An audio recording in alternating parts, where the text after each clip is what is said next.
बढ़े मौत के कारणों में से एक बहुत अभिन्न कारण है कैंसर। और देश के दुनिया के अन्य देशों की भांति भारत में भी कैंसर एक गंभीर जन समस्या चुनौती बना हुआ है। सर्वप्रथम ये समझना बहुत जरूरी है कि कैंसर एक बीमारी नहीं, उसके बाद पूछिएगा, अभी प्रश्न चल रहा है, बैठिए। एक बीमारियों का समूह है जिसमें वेरीड कॉन्स्टेंट्स है और हर कैंसर के कारण, लक्षण, निवारण, उपचार अलग अलग पद्धति से होता है। अगर कैंसर के इतने वेरीड ग्रुप को शीघ्र जांच ना की जाए और यदि सटीक जांच ना की जाए तो उसके बहुत ही ज्यादा साइड इफेक्ट्स नजर हमारे सामने आते हैं। सर्वप्रथम यदि शीघ्र जांच ना हो तो लेटर स्टेजेस पे इस ग्रुप ऑफ डिजीज को क्योर नहीं किया जा सकता, it becomes almost impossible and incurable. दूसरा, यदि सटीक जांच ना हो,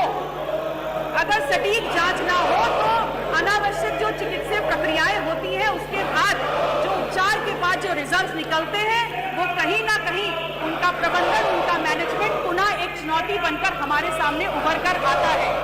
और ऐसी तमाम समस्याओं का समाधान के लिए विभिन्न प्रकार के अनुसंधान केंद्रों की जरूरत हमको होती है, जहां पर जांच की दर को बढ़ाया जा सके, जहां पर इन ग्रुप्स के जो वैरिड प्रकार के कैंसर होते हैं उनके लिए चिकित्सीय व्यवस्था प्रक्रियाओं की इनोवेशन किया जा सके। इसी बाबत मैंने अपना सवाल पूछा था और जैसी अपेक्षा की थी, उत्तर प्रदेश जैसे बड़े राज्य,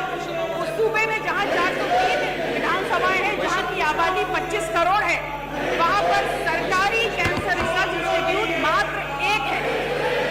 और जिसमें इस जवाब में ये भी मिलता है कि 2020 से 2025 तक 106 पेशेंट्स जो रजिस्टर और भर्ती किए गए थे, आज वो संख्या लगभग 25,000 पहुंच चुकी है। मैंने इस प्रश्न को पिछले सत्र में भी उठाया था और उस सत्र के दौरान सत्ता पक्ष की तरफ से माननीय सदस्य ने अपना गैर जिम्मेदाराना व्यवहार दिखाते हुए इस गंभीर विषय पर जो जवाब दिया था, मैं उससे संतुष्ट नहीं हूं और अपेक्षा करती हूं कि आज जो मेरा सवाल है उस पर इस बात को ध्यान रखते हुए कि सबसे बड़े सूबे, 25 करोड़ की आबादी वाले इस सूबे में, जहां पर लगभग प्रति 1 लाख पेशेंट्स अगर टेस्ट किए जाते हैं तो 100 के ऊपर कैंसर पेशेंट्स डायग्नोज होते हैं। इस बात की गंभीरता को समझते हुए कि 25 करोड़ आबादी वाले इस प्रदेश में आज हमारे पास जो एक cancer institute, research cancer institute सरकारी है, उसके ऊपर शीघ्र और सटीक जांच का जो लोड है, उसकी वजह से यहाँ डिले होता है रिजल्ट निकल के आए। और शायद इसीलिए अगर सरकारी कोष से भी हमको पैसा मिलता है, एक दिया जाता है ट्रीटमेंट के लिए पैसा, वो भी नाकाफी होता है, we lose upon the lives. तो मेरा अनुपूरक सवाल माननीय मंत्री जी से इतना है कि जहां हमारा विजन इस बात पे है और इस देश की सरकार, भारतीय जनता पार्टी की सरकार और माननीय नरेंद्र मोदी जी अपने हर वक्तव्य में कहते हैं कि हम कैंसर मुक्त भारत की ओर बढ़ रहे हैं और उसके लिए हमारा एक विजन है, तो क्या इस विजन में यह समाहित नहीं होता कि इस देश के सबसे बड़े सूबे उत्तर प्रदेश में रिसर्च कैंसर इंस्टीट्यूट सरकारी खर्चे पे, और जहां लोग जा करके आसानी से अपनी जांच करा सके, रिजल्ट्स मिल सके और ट्रीटमेंट शुरू करा सके, क्या ऐसे रिसर्च सेंटर की यहाँ आवश्यकता महसूस नहीं होती?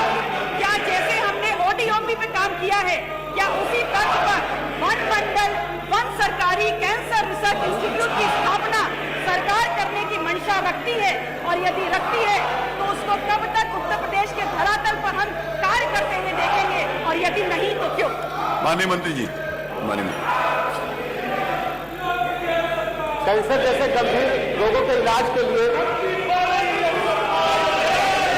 हमारे पास कल्याणपुर में संस्थान के अतिरिक्त लखनऊ में केजीएमयू, कानपुर में medical college, Gorakhpur medical college, Varanasi, Prayagraj, Agra, Aligarh, Meerut में कैंसर का इलाज उपलब्ध है। इसके अलावा मैं आभार प्रकट करना चाहता हूं आदरणीय प्रधानमंत्री नरेंद्र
बारे में कोई जानकारी नहीं दी जाती। इसीलिए इस प्रश्न के माध्यम से मैंने रिसर्च इंस्टीट्यूट को स्थापित करने की बात की है, हॉस्पिटल्स और केयर यूनिट की बात नहीं की।